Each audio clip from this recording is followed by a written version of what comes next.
Hey you, ever heard of Newton Knight?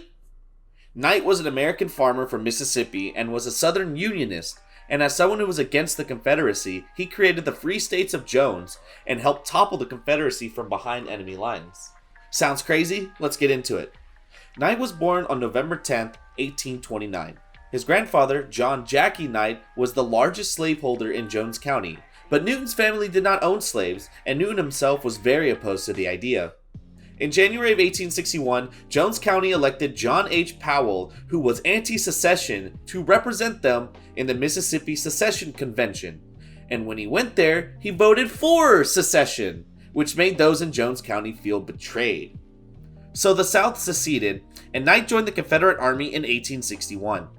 Over time, the rate of desertions from the Confederate Army rose due to many factors, no food or supplies being one, but Knight decided to desert on October of 1862 because of the passing of the 20 Negro Law, which made it to where if you owned more than 20 slaves, you did not have to fight.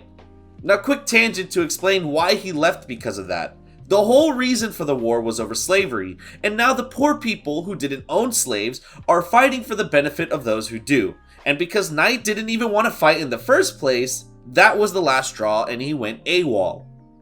After leaving, he was caught in early 1863 and was arrested. They burned all he had as an example to others. At this point, many people had deserted, including a large part of the Jones County people, and most of them were hiding in the swamp on the Leaf River to evade authorities. Those who were hiding organized, and the Knight Company was born.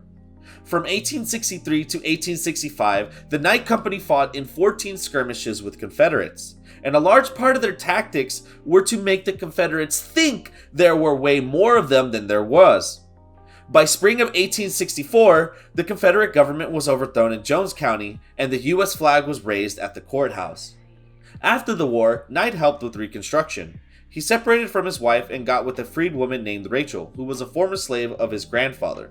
Knight died on February 16, 1922, and was buried in the Knight family cemetery next to Rachel, which was illegal for cemeteries at the time.